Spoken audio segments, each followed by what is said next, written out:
Hola amigos, gracias por acompañarnos una vez más en nuestro canal Civilización Digital.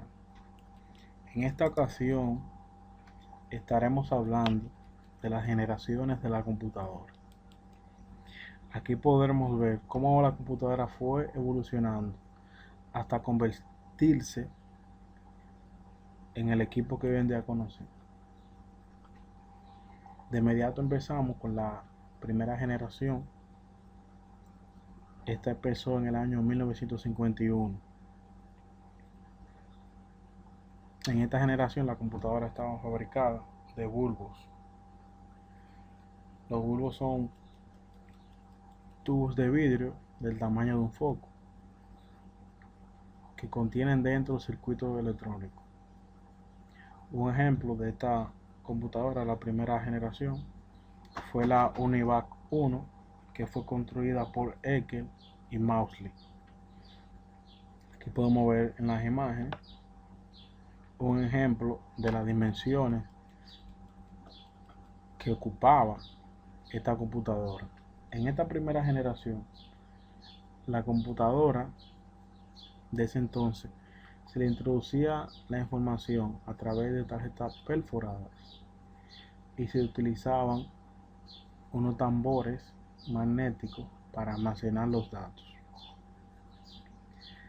Cabe destacar que por lo grande que era esta computadora de la primera generación, debía ser operada por dos o más personas.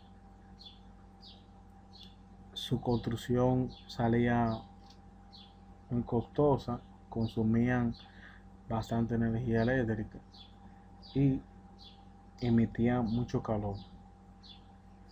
Sin embargo, esto no constituyó un problema para la época, ya que esta computadora de la primera generación se convirtió en una herramienta indispensable para el trabajo de científicos, ingenieros y comerciantes. En la segunda generación, que empieza en el año 1959, esta generación se caracteriza porque se sustituyeron los bulbos por transistores. Los transistores podían desempeñar la misma función que los bulbos, ocupaban menos espacio, eran más confiables, no utilizaban tanta energía y por supuesto no consumían tanto calor.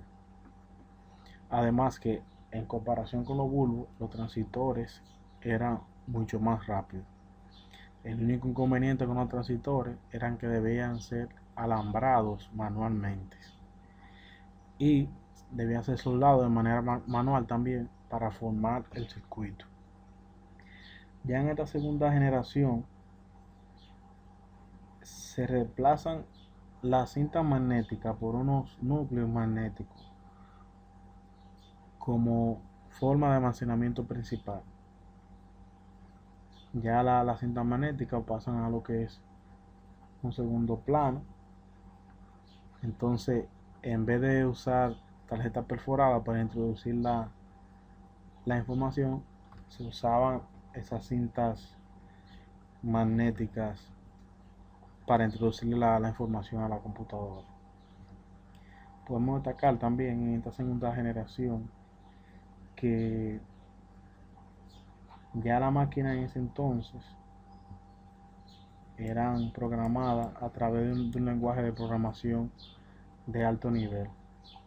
Se dice de alto nivel porque ese lenguaje de programación era muy similar al lenguaje humano, aunque se tenían que usar otro método de programación que se llaman ensamblador para pasar de ese lenguaje de alto nivel a lo que se llama el lenguaje de máquina, aparte de que también se usaban expresiones numéricas.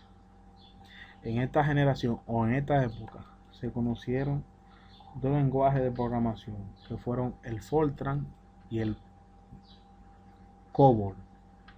Fortran y COBOL.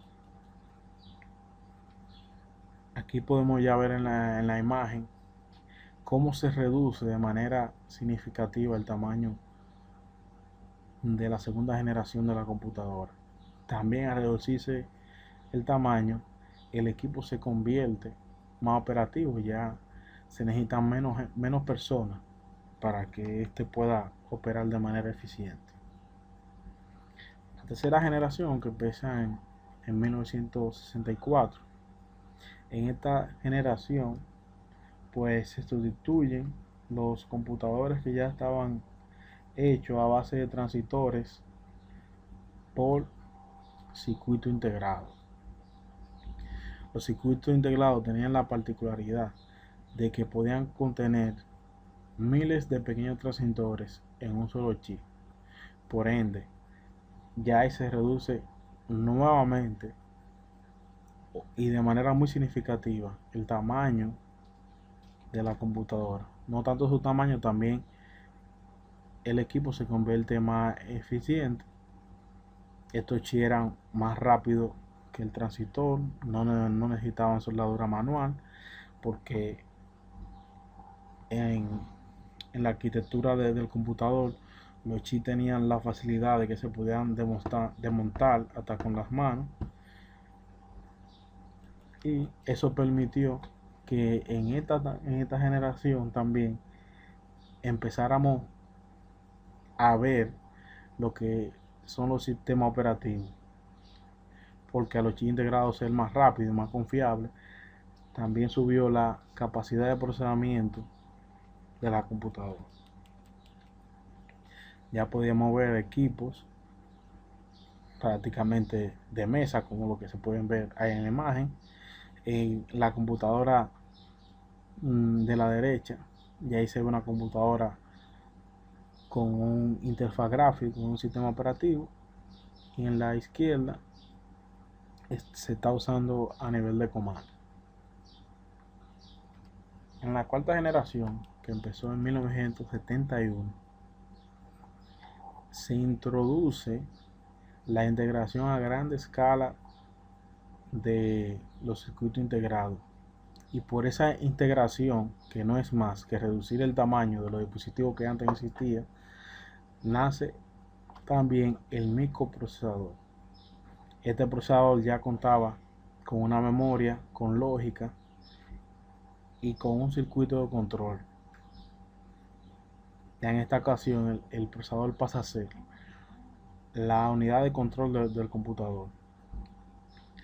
Vamos a destacar también que este circuito integrado, el cual estoy señalando ahí con el mouse, fue el primer procesador que creó Intel, el D4004, que usaban estas dos máquinas de Apple y la IBM. En la cuarta generación, esa integración a gran escala se construyó con una filosofía de que en un solo circuito integrado podría haber desde 10.000 hasta 100.000 transistores. Por eso se reduce mucho el tamaño. Y en la quinta generación se hace una integración de los circuitos, pero a nivel ultra. Ya el mismo circuito que podía ocupar solamente 100.000 transistores, ya podía llegar hasta 1.000.000 de transistores en un solo circuito. Por eso pasamos desde este primer procesador hasta hoy en día un procesador de estas dimensiones con también más capacidad de procesamiento.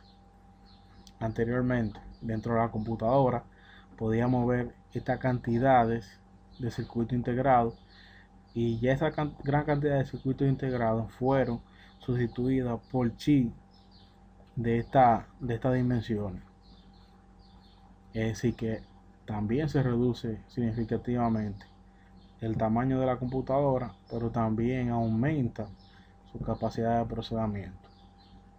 Disminuye también su consumo energético, porque al tener menos piezas electrónicas, pues debe consumir menos corriente para trabajar.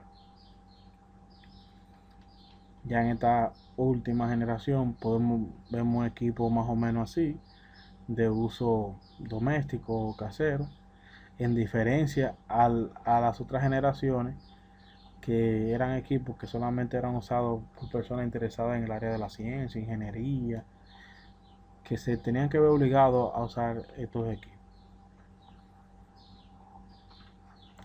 Entonces podemos decir que en síntesis, en nuestra primera generación de la computadora, vimos los bulbos, en la segunda llega el transistor, en la tercera llega el circuito integrado,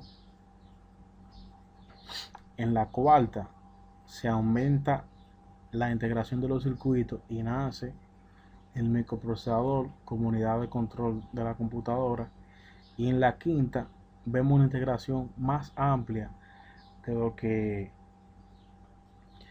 son los circuitos integrados, trayendo de por sí menos espacio, la computadora ocupa menos espacio, menos consumo energético, menos emisiones de calor y por supuesto una mayor cantidad de procesamiento de datos. Esto es todo hasta el momento. Suscríbanse, si les gustó dale like y activen la campanita para que estén pendientes a las próximas informaciones que estaremos subiendo. Hasta la próxima.